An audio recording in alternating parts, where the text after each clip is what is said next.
हरे श्री गुरुवायुपुरपते पाहि मां पाहि नारायण। हरे श्री गुरुवायुपुरपते पाहि मां पाहि नारायण।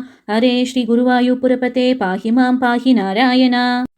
हरे श्री गुरुवायुपुरपते पाहि मां पाहि नारायण। हरे श्री गुरुवायुपुरपते पाहि मां पाहि नारायण। हरे श्री गुरुवायुपुरपते पाहि मां पाहि नारायण। हरे श्री गुरुवायुपुरपते पाहि मां पाहि नारायण। कृष्णो रक्षतु मां शराशरगुरु। कृष्णं नमस्ते शता।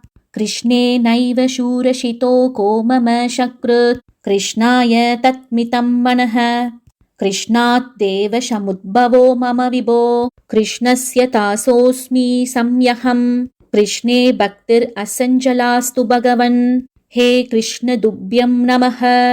नम्राणां सन्निधत्ते शतदमपि पुरंसैरप्यप्रदानाभिः। अत्यन्तं कामनेयशूरं विदरद् परमानन्दशान्तात्रकात्रं च। इत्थं नित्योत्सवप्यों निरवधिकुशलपारिजातो। हरे त्वं शूत्रं शक्रार्तमकृत्रुममपि नवति। शय्यन्दभक्तिः व्रजोऽयं श्रीगुरुवायूरप्पचरणं। श्रीकृष्णाय परब्रह्मणे नमः।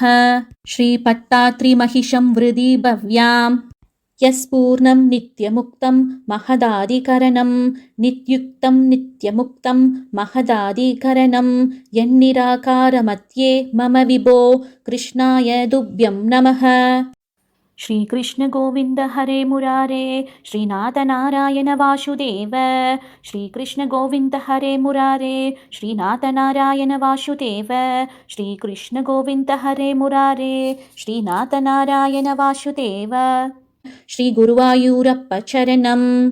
सर्वत्र गोविन्दनाम संकीर्तनं। गोविन्द गोविन्द।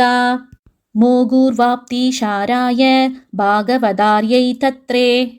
नारायणीय नमनत् मनोकृतविद्वनि। मायामयैकदपदि प्रज्ञाय योगातत्। नारायणा अवनिशाराय नमोऽस्तु तस्मै। कायेन वाचा मनसेन्द्रियैर्वा बुद्ध्यात्मना वा प्रकृते स्वभावात् करोमि यत् शकिलं परस्मै नारायणायेति समर्पयामि। ॐ श्री गुरुवायूरप्पचरणं। गोविन्दनाम संकीर्तनं। गोविन्द गोविन्द। न भोग्यवस्तूनि न नागपृष्ठं न सिद्धिरूपं परमं काम्ये। प्रसन्नमन्दस्मितशून्दरं ते मुगाम्बुजं तत्सदं विन्दो मे।